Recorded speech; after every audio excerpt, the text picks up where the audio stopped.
विश्वेशं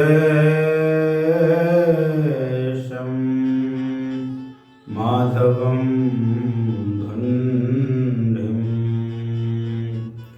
दण्डपाणिं च भैरवं वन्दे काशीं गुहां गङ्गां भवानी मणिकर्णिकां। भगवान देवादिदेव की महती कृपा से, माता अन्नपूर्णा की अनंत करुणा कृपा से, सद्गुरुदेव भगवान की अनंतानंत कृपा से,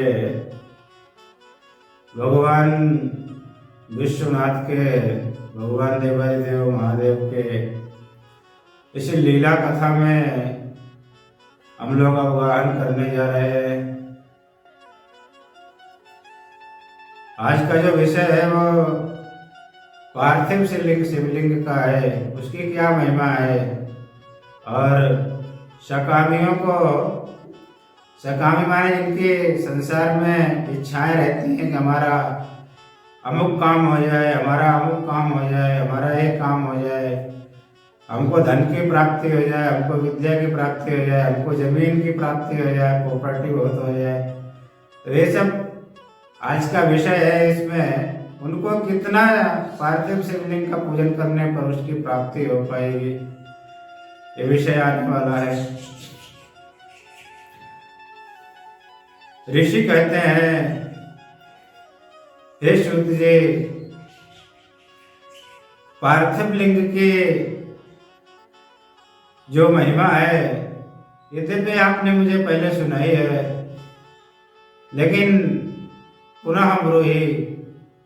हे सूत जी, मेरी आपसे प्रार्थना है, इसे आप मुझे पुनः सुनाइए, दोबारा से सुनाइए।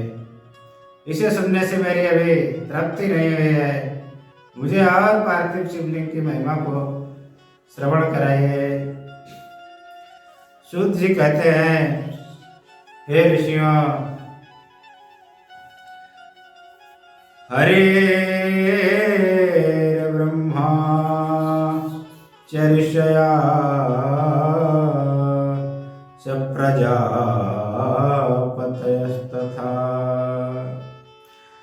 संपूज्य पार्थिवं लिंगं प्रापो सर्वेप्सितं द्विजा।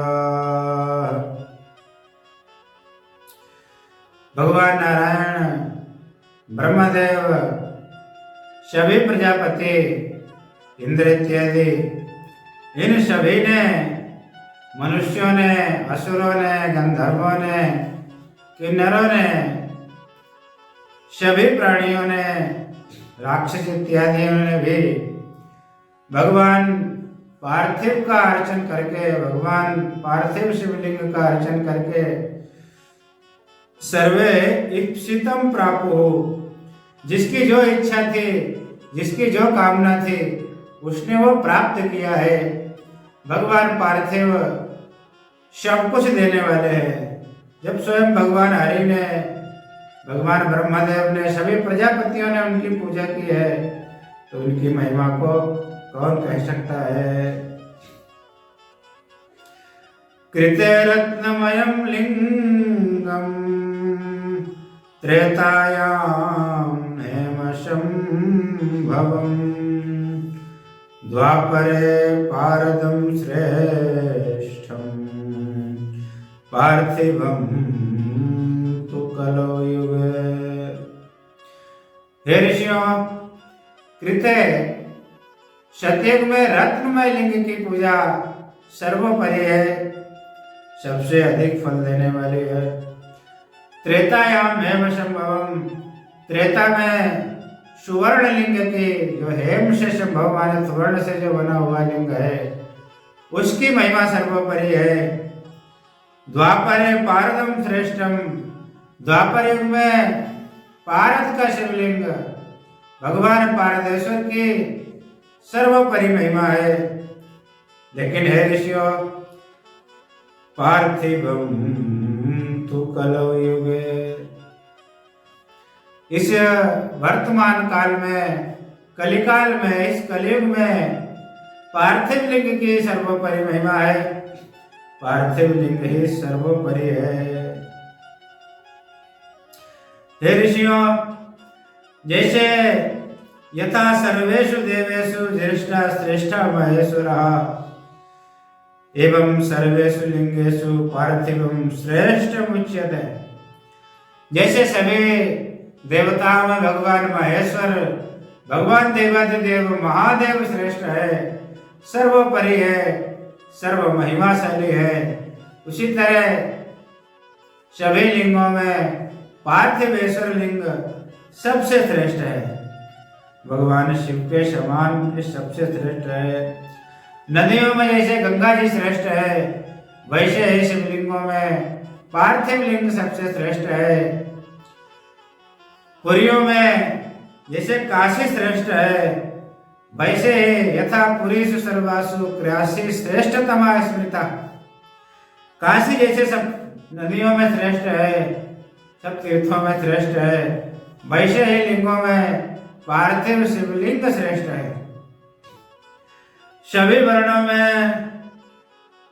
ब्राह्मण जैसे श्रेष्ठ है, ब्राह्मण सर्वोपरि है, सर्वपूज्य है, उसी तरह लिंगों में पार्थिव शिवलिंग सब सर्वोपरि है, सर्वश्रेष्ठ है।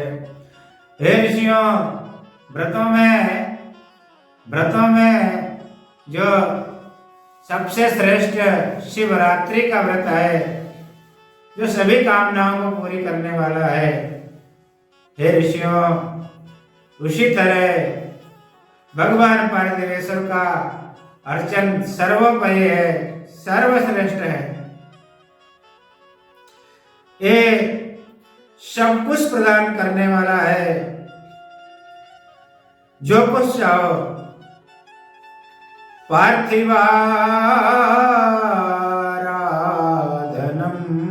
पुण्यम धन्यमायुर्विवर्धनम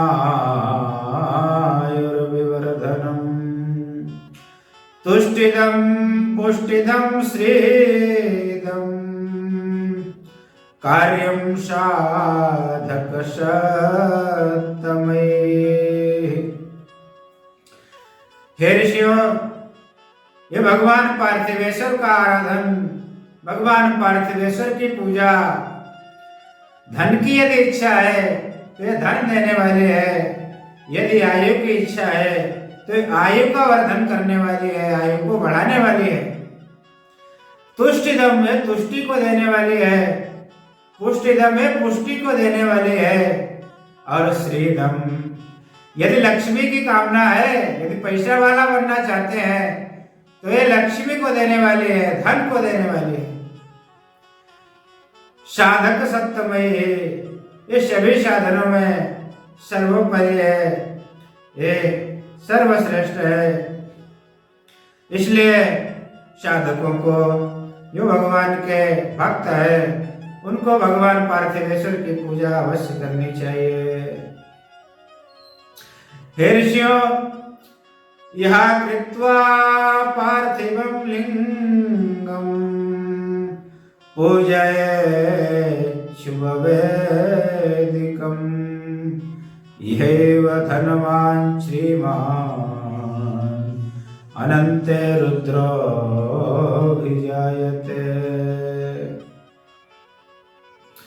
हे ऋषियों, जो भगवान पार्थिवेश्वर की पूजा करता है, जब तक वो श्लोक में विराजित रहेगा तब तक उसे प्रचुर मात्रा में धन की प्राप्ति होती है, स्त्री ऐश्वर्य की प्राप्ति होती है, संसार में ख्याति की प्राप्ति होती है। और जब इस शरीर को छोड़ के जाता है तो भगवान देवाधिदेव महादेव के लोक को प्राप्त कर लेता है, भगवान शिव की सन्निधि को प्राप्त कर लेता है। कितनी बड़ी महिमा है।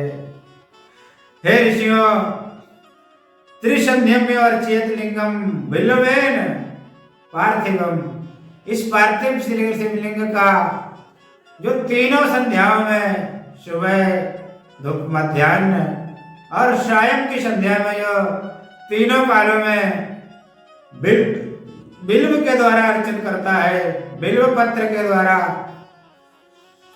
सहस्त्रार्चन करता है, तीनों संध्याओं में जो अर्चन करता है, पूजन करता है, और कितने समय तक करता है? दशैका दशकम यावत् तस्य पुण्यम शृणु। जो त्रिकाल संध्या में, तीनों कालों में, सुबह, दोपहर, शाम में जो भगवान पार्थिवेश्वर का बिल्व के द्वारा एकादश माने 11 वर्ष तक जो लगातार अर्चन करता है, जो ऐसा जो भगवान का दिव्य पुण्यमय जो अर्चन करता है, हे ऋषियों, अनेनैव इसी देह के द्वारा रुद्रलोक को जायते, वो रुद्रलोक का अधिकारी हो जाता है, रुद्रलोक को प्राप्त करता है। और उसके पापों की क्षीण की तो बात ही सुन दीजिए हे ऋषियों। उसे भगवान पार्थिवेश्वर की पूजा से भगवान शिव की इतनी शक्ति प्राप्त हो जाती है, इतनी भगवान की कृपा प्राप्त हो जाती है, उसे वो इतना महिमाशाली हो जाता है, इतना पुण्यशाली हो जाता है ऋषियों, कि उसके पाप, उसमें तो पाप की संभावना ही नहीं रहती। और अनेन पापम सर्वमर्त्यानां दर्शनात् स्पर्शनादपि। ऐसे जो 11 वर्ष तक अर्चन करने वाले त्रिकाल, तीनों कालों की संध्या में भगवान पार्थिवेश्वर के भक्त का जो दर्शन कर लेता है पापी व्यक्ति भी, तो दर्शन करने मात्र से ही उसके पाप नष्ट हो जाते हैं। सिर्फ दर्शन से उसके पाप नष्ट हो जाते हैं, इतनी महिमा है। इस प्रसन्नादपि, और कहीं स्पर्श करने को मिल जाए, उसको दंडवत करने को मिल जाए, भगवान पार्थिवेश्वर के भक्त को पैर छूने के लिए मिल जाए, चरण स्पर्श करने को मिल जाए, तब तो कहना ही क्या, सोने में सुहागा है। जीवन मुक्ता, वो जीते जी जीवन मुक्त हो चुका है। शवै ज्ञानी, वो ज्ञानी है। हे ऋषियों, हम कहाँ तक इसकी महिमा कहें? शिव एव न संशय, वो भगवान शिव का ही स्वरूप हो चुका है। वो भगवान का, शिव का चलता फिरता स्वरूप ही है। भगवान शिव का ही वो एक रूप है, उसके शिव स्वरूप हो चुका है वो। हे ऋषियों, तस्य दर्शन मात्रेण भुक्ति मुक्तिश्च जायते, उसके दर्शन मात्र से यदि किसी भोग की इच्छा है तो वो संसारिक भोग प्राप्त हो जाता है। व्यक्ति की इच्छा, कामना, वासना पूर्ति हो जाती है। यदि कोई वासना नहीं है तो इस ऐसे भगवान पार्थिवेश्वर के त्रिकाल संध्याओं में 11 वर्ष तक अर्चन करने वाला जो भक्त है भगवान पार्थिवेश्वर का, भगवान देवादिदेव का, यदि कोई इच्छा नहीं है उसके दर्शन की, तो मोक्ष प्राप्त हो जाता है, मुक्ति प्राप्त हो जाती है। इतनी बड़ी महिमा है। हे ऋषियों, जो जीवन पर्यंत भगवान पार्थिवेश्वर का पूजन करता है, वो इस शरीर को छोड़ने के बाद भगवान शिव के नित्य मंदिर को, माने भगवान शिव के कैलाश को प्राप्त कर लेता है। शिवलोक की प्राप्ति हो जाती है उसको। और उसकी यदि वासनाएं पूरी नहीं हुई है तो बहुत काल तक भगवान शिव के सानिध्य में रहता है। कैलाश में भगवान के दर्शन का, वार्तालाप का उसे अनंत सुख प्राप्त होता है। और हे ऋषियों, की उसने मन में अभी वासना बनी हुई है संसारिक भोगों की, तो जब वो दोबारा संसार में आता है, इस संसार की उसको प्राप्ति होती है। हे ऋषियों, तब वो कोई सामान्य पुरुष के रूप में उसकी उत्पत्ति नहीं होती है। वो किसी सामान्य कुल में जन्म नहीं लेता है, वो राजकुल में जन्म लेता है और स्वयं एक इस जहां से भगवान सूर्य उदय होते हैं, जहां तक अस्त होते हैं, वहां तक एक छत्र सम्राट होता है। इस पृथ्वी का वो सम्राट बनता है। जन्म प्राप्त करके इतना बड़ा भगवान पार्थिवेश्वर का महिमा है। लेकिन निष्काम, जो निष्काम भक्त है भगवान पार्थिवेश्वर के, जो इनके मन में कोई कामना नहीं है, ऐसे जो भक्त है भगवान पार्थिव शिवलिंग की पूजा करने वाले, वो तो भगवान शिव का सायुज्य प्राप्त कर लेते हैं और नित्य भगवान के ही पास रहते हैं। फिर वो इस संसार में दोबारा वापस नहीं आते, उनका पुनरागमन नहीं होता इस संसार में, उनको दोबारा इस संसार में नहीं आना पड़ता है। भगवान शिवलिंग की, भगवान पार्थिवेश्वर के, अर्जुन की बड़ी अनंत महिमा है। हे ऋषियों, भगवान पार्थिवेश्वर का निर्माण अखंड ही करना चाहिए। अखंड माने पहले तो कहीं गंगा इत्यादि यहाँ दिव्य नदी है या सरोवर जहाँ की मृतिका अत्यंत शुद्ध है, वहां से मृतिका को लाना चाहिए, वहां से मिट्टी लानी चाहिए। ब्राह्मणों के लिए सफेद मिट्टी उत्तम कही गई है, क्षत्रियों के लिए रक्त मृतिका उत्तम कही गई है और वैश्यों के लिए पीली मृतिका उत्तम कही गई है।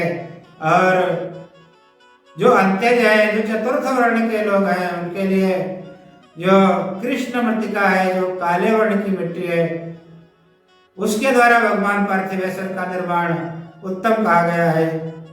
यदि वह मृतिका उपलब्ध ना हो वर्ण के विभाग के अनुसार, तो जैसी मृतिका उपलब्ध हो उसी को ले लेना चाहिए, उसी के द्वारा भगवान पार्थिवेश्वर का निर्माण कर लेना चाहिए। कैसे करना चाहिए? अखंडम तद्धि कर्तव्यम न विखंडम प्रकारे।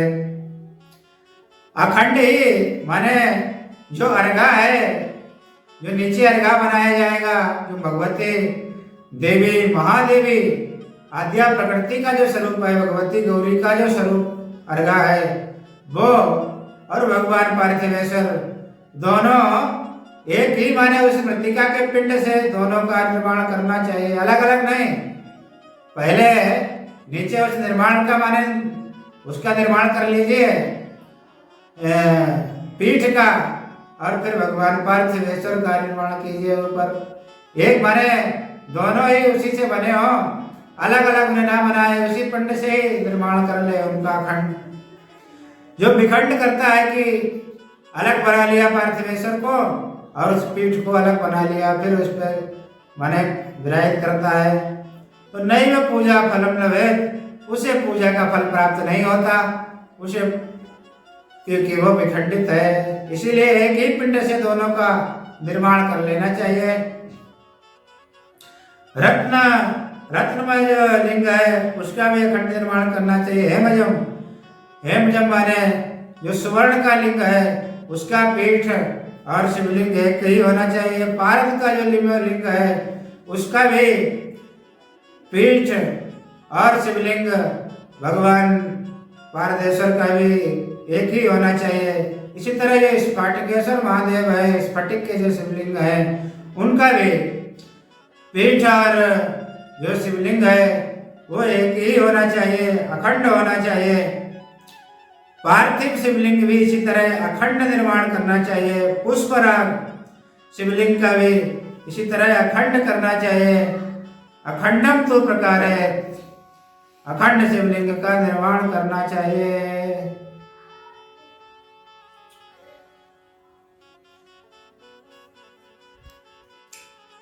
भगवान सूत कहते हैं, हे ऋषियों, सुबह ब्रह्म मुहूर्त में जागरण करे, उठे और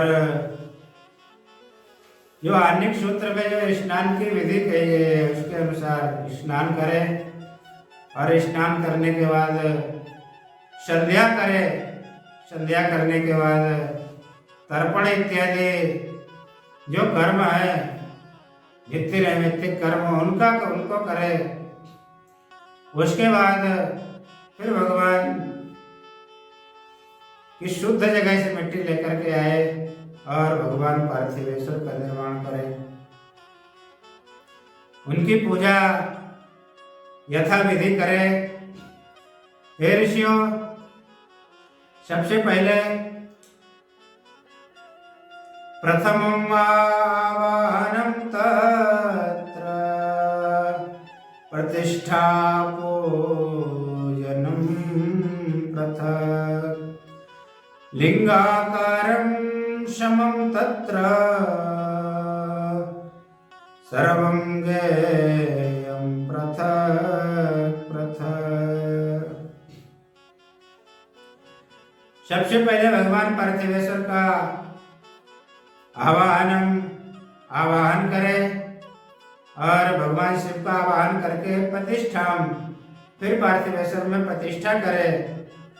और जो कामना के भेद से जो शिवलिंगों का पूजन बताया जा रहा है, तो उन जितने भी शिवलिंग हैं उन सभी शिवलिंगों का पृथक पृथक 1000 शिवलिंग हैं या 500 शिवलिंग हैं, तो सहस्त्र शिवलिंगों का अलग अलग पृथक पृथक पूजन करना चाहिए। और वो यदि सहस्त्र शिवलिंग है, अर्ध सहस्त्र माने 500 शिवलिंग है, तो वो समम आकार, वो सब समान आकार के होने चाहिए, एक जैसे बने होने चाहिए, बड़े छोटे नहीं, कोई बड़ा है कोई छोटा है, कोई मोटा है कोई पतला है, ऐसा नहीं। समान उनका आकार होना चाहिए, समान लंबाई चौड़ाई उनकी होनी चाहिए और उनकी अलग अलग पूजा करनी चाहिए। हे ऋषियों, यदि विद्या की प्राप्ति हो, करने की इच्छा हो कि मैं विद्वान बन जाऊं, तो सहस्त्रम 1000 पार्थिवेश्वर का अर्चन करना चाहिए, तो व्यक्ति विद्वान बन जाता है। यदि धन प्राप्त करने की इच्छा हो तद अर्धकम, तो 500 भगवान पार्थिवेश्वर का अर्चन करना चाहिए। पुत्रार्थी यदि पुत्र प्राप्ति की इच्छा है तो सहस्त्र सार्धम 1500 भगवान पार्थिवेश्वर का अर्चन करना चाहिए। अच्छे वस्त्र नहीं है, अच्छे वस्त्र की यदि कामना है, इच्छा है, तो 500 शिवलिंग का अर्चन करना चाहिए। यदि मोक्ष की इच्छा है तो कोटि गुणितम 1 करोड़ भगवान पार्थिवेश्वर का अर्चन करना चाहिए। यदि प्रॉपर्टी चाहते हैं कि मेरे पास बहुत सारी प्रॉपर्टी हो, बहुत भूमि हो, मेरे पास जमीन बहुत हो, बड़े जमींदार बन जाए, तो भगवान सूत कहते हैं सहस्त्रकम 1000 भगवान पार्थिवेश्वर का अर्चन करना चाहिए। यदि दया की, यदि व्यक्ति की किसी के अंदर दया नहीं है, किसी के अंतःकरण में ये दया प्राप्त करने की भावना है, तो त्रिसहस्त्रम 3000 भगवान पार्थिवेश्वर का अर्चन करना चाहिए। यदि तीर्थाटन करना चाहते हैं लेकिन विघ्न आ जाता है, नहीं कर पाते हैं तीर्थाटन, तो तीर्थाटन करने की इच्छा हो तो 2 2000 भगवान पार्थिवेश्वर का अर्चन करना चाहिए। अच्छा मित्र चाहते हैं कि हमारा अच्छा मित्र कोई बन जाए, लेकिन अच्छा मित्र नहीं प्राप्त हो पाता, अच्छा मित्र नहीं बन पाता कोई, तो अक्षय मित्र की प्राप्ति के लिए त्रिसहस्त्रम 3000 भगवान पार्थिवेश्वर का अर्चन करना चाहिए। हे ऋषियों, यदि कोई जेल में बंद है, कारागार में, और उससे मुक्ति चाहता है निकटान, तो सहस्त्र सार्धम माने सहस्त्र सार्धम उसे 1500 भगवान पार्थिवेश्वर का अर्चन करना चाहिए। यदि राज भय हो गया है, राज सत्ता का भय हो गया है, 500 शिवलिंग का उसको अर्चन करना चाहिए, तो वो राज सत्ता के भय से मुक्त हो जाता है। यदि चोर पीछे पड़ गए हैं, चोर नहीं पीछे छोड़ रहे हैं, बार बार चोरी कर ले रहे हैं, उसके लिए भगवान सूत कहते हैं ऋषियों, चौरादि संकटे, चोर इत्यादि का चोरों का यदि संकट हो जाए, उपस्थित हो जाए, तो शतद्वयम, तो 200 शिवलिंग का अर्चन करना चाहिए। डाकिनी इत्यादि का यदि भय हो जाए, 500 भगवान शिव का पार्थिवेश्वर का अर्चन करना चाहिए तो उसको भय से मुक्त हो जाता है। दारिद्र्य, यदि कोई दरिद्र है और धनवान बनना चाहता है तो पंच सहस्त्रम अयुतम 5000 शिवलिंग का अर्चन करना चाहिए। और सर्व कामदम, सभी कामनाओं की पूर्ति के लिए, चाहे कोई कामना हो, उस कामना की पूर्ति करने के लिए अयुतम 10,000 भगवान शिवलिंग के पार्थिव लिंग का पूजन करना चाहिए। हे ऋषियों,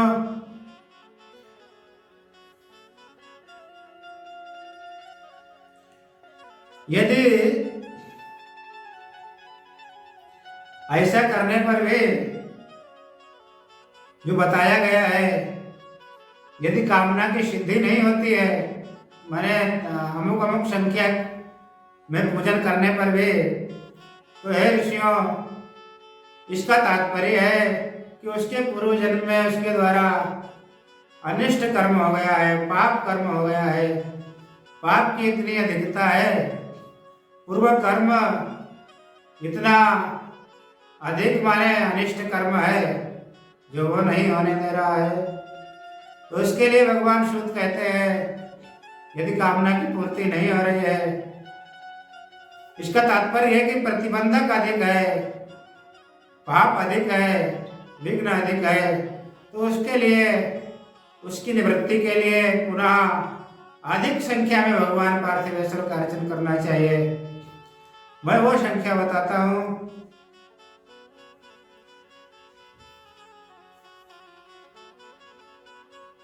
यदि राजभय से व्यक्ति मुक्त होना चाहता है तो लिंगा नाम अयुतम 10,000 शिवलिंग का उसे पुनः अर्चन करना चाहिए। निर्भयो भवे नूनम महाराज भयम अर्चन, उसका निश्चय, नून माने निश्चय ही वो राजभय उसका चला जाता है। यदि कारागृह में, कारागार माने आजकल की भाषा में, यदि कोई जेल में बंद है किसी की से, तो उससे मुक्त होना चाहता है, तो उसके लिए वे ऋषियों अयुतम कार्य बुधा 10,000 भगवान शिवलिंग का पार्थिवेश्वर का अर्चन करना चाहिए, तो वो निश्चय ही कारागार से मुक्त हो जाता है। डाकिनी इत्यादि का यदि भय उत्पन्न हो जाए और वो नहीं दूर हो रहा है, तो उसके छुटकारे के लिए सप्त सहस्त्र 7,000 भगवान पार्थिवेश्वर का अर्चन करना चाहिए। अपुत्र पंचाशत सहस्त्राणि प्रकारे, यदि कोई अपुत्र है, इसके पुत्र नहीं प्राप्त, उसको पुत्र नहीं है, तो पुत्र प्राप्ति के लिए भी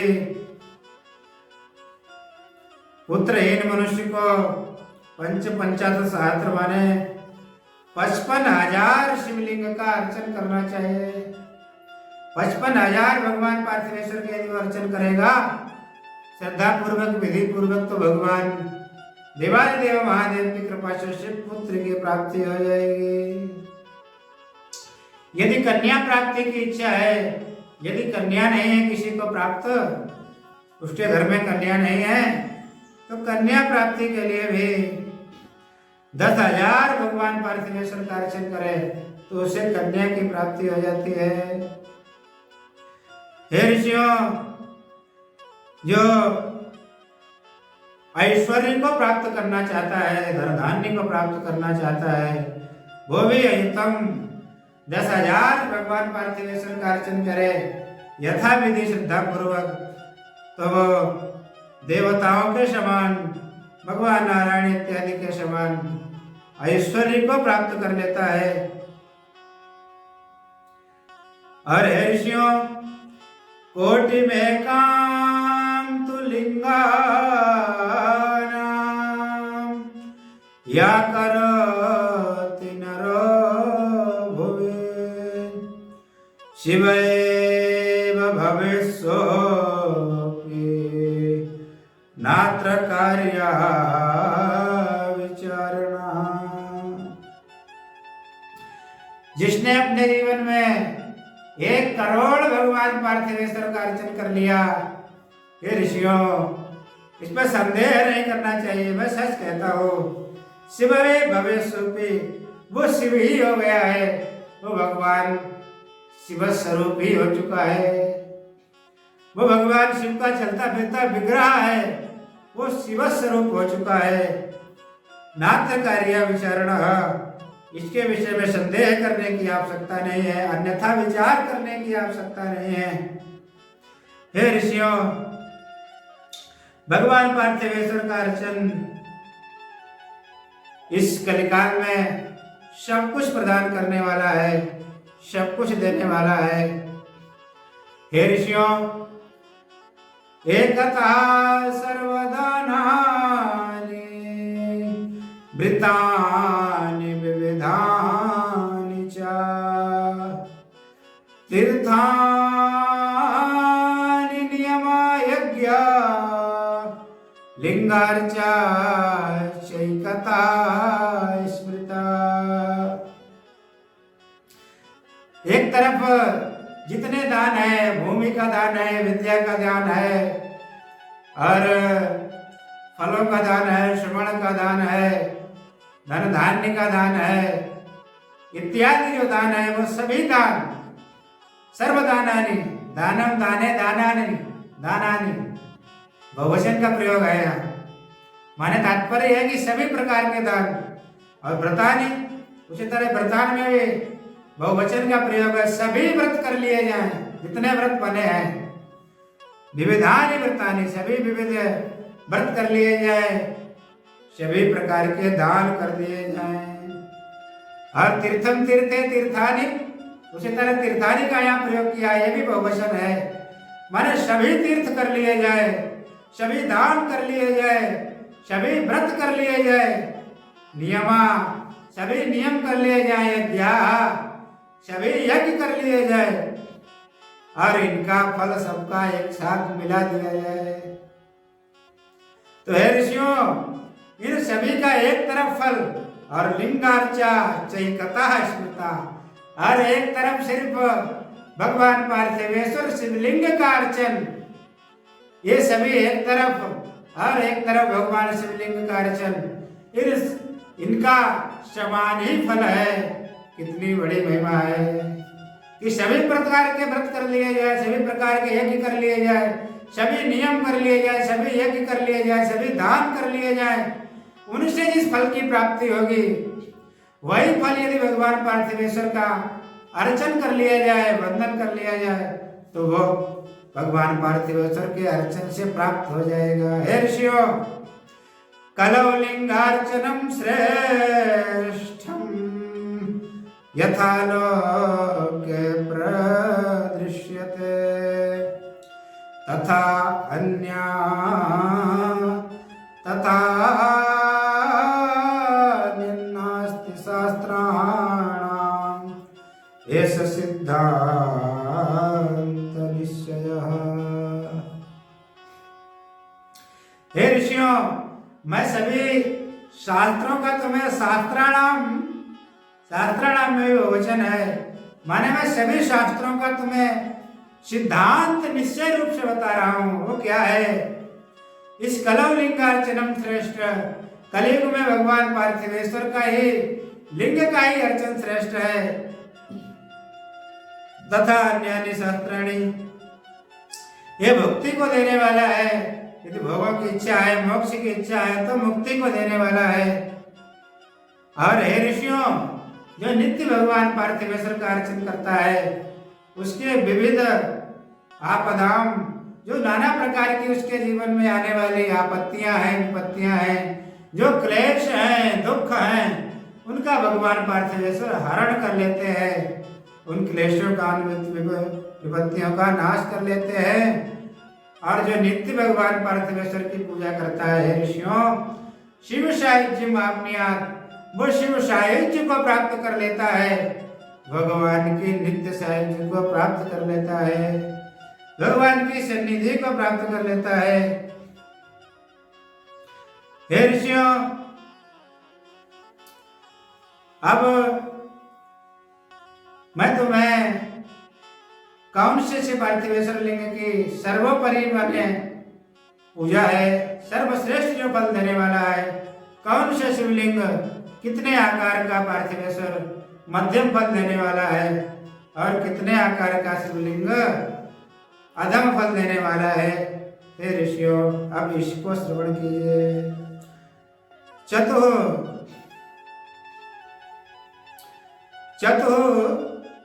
अंगुलम उच्छ्रायम, 4 अंगुल का वेदी के सही जो 4 अंगुल का जो पार्थिवेश्वर लिंग है वो उत्तम कहा गया है, वो उत्तम फल को देने वाला है।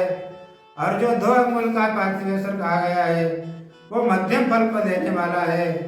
और 2 अंगुल से भी आधा जो 1 ही अंगुल का है, हे ऋषियों, वो आधे से भी आधा फल देने वाला है। हे ऋषियों, मैं सच कहता हूं, ना लिंगाराधना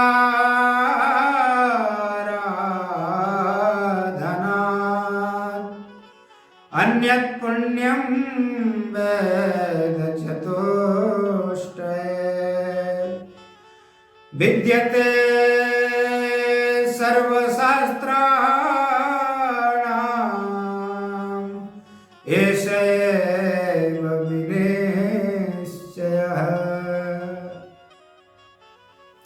हे ऋषियों, मैं अपने मत से नहीं कह रहा हूं, ये बात जो मैं कहने जा रहा हूं, वेद चतुष्टय जो 4 वेद हैं, उन 4 वेदों के द्वारा, उन 4 वेदों में जो निश्चय किया गया है पुण्य का कि सर्वोपरि पुण्य किसका है भाई, तो सभी विद्यते सर्वशास्त्राणाम, 4 वेदों में, अखिल शास्त्रों में जितने शास्त्र बने हैं ऋषियों, लिंगाराधनम अन्य पुण्यम न विद्यते, भगवान पार्थिवेश्वर के अर्चन के समान और कोई दूसरा जो पूजा है, दूसरा जो व्रत नियम आदि हैं, वो भगवान पार्थिवेश्वर के समान वो उनकी पूजा का फल है ही नहीं। दूसरे यज्ञ यागादि अनुष्ठान आदि का, तपादि का जो भगवान पार्थिवेश्वर से जिस पुण्य की प्राप्ति होगी, वो दूसरे नियम आदि यज्ञ आदि उस पुण्य को नहीं प्राप्त करा सकते। इसलिए भगवान पार्थिवेश्वर की पूजा सर्वोपरि है। हे ऋषियों, ऐसा वेदों ने निश्चय किया है, और एक वेद नहीं, चतुष्ट है, 4 वेदों का ऐसा निश्चय है।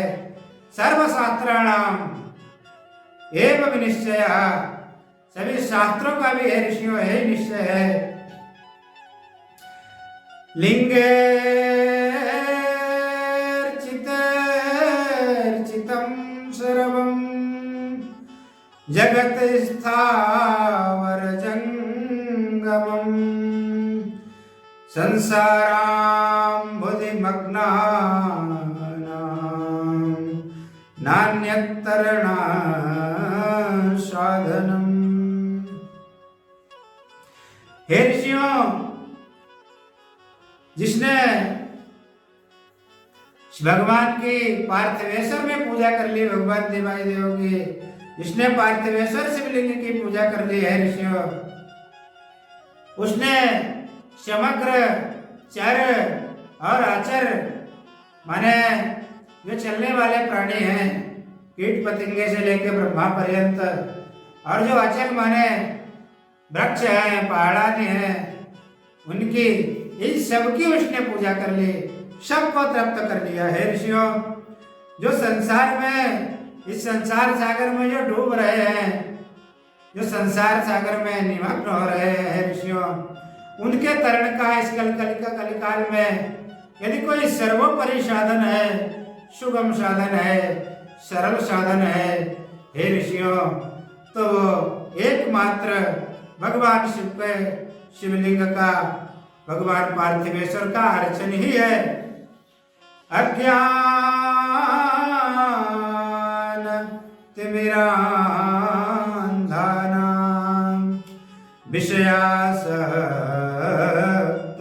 विषयासक्तचेतसां प्लवो नान्यो लिंगाराधनमंतरा।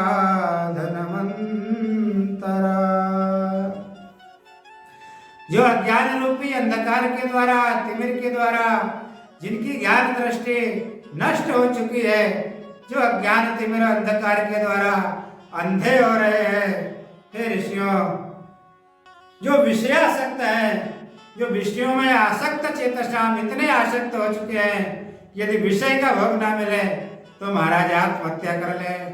जो विषयासक्त जो पुरुष है, अज्ञान के द्वारा, अज्ञान तिमिर अंधकार के द्वारा जिनकी दृष्टि नष्ट हो चुकी है, हे ऋषियों, इस संसार में न अन्य अस्ति प्रभु, उनके लिए दूसरा कोई उपाय नहीं है।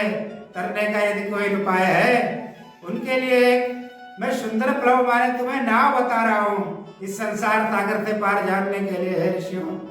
वो कोई और नाव नहीं है, वो भगवान पार्थिवेश्वर की पूजा रूपी जो नाव है। यदि इस पूजा रूपी नाव में, इस लिंगाराधन रूपी नाव में यदि कोई जीव बैठ जाए, सवार हो जाए, माने भगवान पार्थिवेश्वर का यदि कोई आश्रय ग्रहण कर ले, हे ऋषियों, तो इस संसार सागर को बड़ी आसानी से ही वो पार कर जाएगा, तर जाएगा। हे ऋषियों, ये जो पार्थिवेश्वर शिवलिंग का जो पूजन है, इसमें ये भी नियम नहीं है कि अमुक नहीं कर सकता। इसका पूजन सभी कर सकते हैं। ब्राह्मण, क्षत्रिय, वैश्य, शूद्र, प्रतिलोमज, ये तत्तर मात्रेण साधन में सभी पूजन कर सकते हैं। कहाँ तक कहूँ, किम बहुना उक्तेन मुनिया स्त्रीणाम अपि तथा अन्यथा अधिकारमस्ति सर्वेषां शिवलिंगार्चने द्विजः। हे द्विजों, हे ब्राह्मणों, हे ऋषियों, स्त्रियां भी भगवान पार्थिवेश्वर का अर्चन कर सकती हैं, और शूद्रादि भी, जिनका अन्य पूजाओं में अधिकार नहीं है, वो भी भगवान पार्थिवेश्वर का अर्चन कर सकते हैं। लेकिन स्त्रियां और शूद्र यदि उनका पूजन करें तो वो वैदिक पद्धति से नहीं, लौकिक पद्धति जो पौराणिक पद्धति है उससे करें, और जो दिव्य है, जो वैदिक है, वो वैदिक पद्धति से करें। हे ऋषियों, पूजन के पश्चात भगवान की जो अष्टमूर्ति है उसका भी पूजन क्षिति, पृथ्वी, आप, जल, अनल, वायु, आकाश, सूर्य, सोम, यजमान, इनका भी जो है माने पूजन करना चाहिए। भगवान की अष्टमूर्ति जो है सर्वभव, रुद्र, उग्र, भीम, ईश्वर, महादेव, पशुपति, इनका भी पूजन करना चाहिए। हे ऋषियों, इस तरह ईशान, नंदी, चंड, महाकाल, भृंगी, वृष, स्कंद, कपर्दीश, सोम, शुक्र, इनका भी पूजन करना चाहिए। वीरभद्र का पहले पूजन करना चाहिए और कृतमुख का अंत में पूजन करना चाहिए। भगवान व्यास कहते हैं, भगवान सूत ऋषियों को उपदेश करते हुए कहते हैं, ऋषियों, लेकिन एक बात महत्वपूर्ण सुन लो, बिना भस्म त्रिपुंड्रेण, बिना रुद्राक्ष मालया, बिल्व पत्रम बिना नैव पूजयेत् शंकरं बुधः। बगैर भस्म धारण किए, भस्म का त्रिपुंड धारण किए बिना, रुद्राक्ष की माला धारण किए बगैर और बिल्व पत्र का संग्रह के बगैर भगवान शिव का पूजन नहीं करना चाहिए।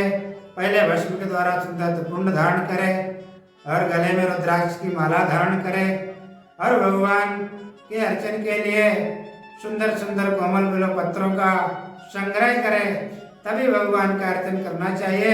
क्योंकि बगैर बिल्व पत्र यदि नहीं है तो बिल्व पत्र हीन से हीन भगवान की पूजा अधूरी ही रहती है। भगवान देवादिदेव की पूजा को यहीं समर्पित करते हैं उनके चरणों में। हर हर महादेव।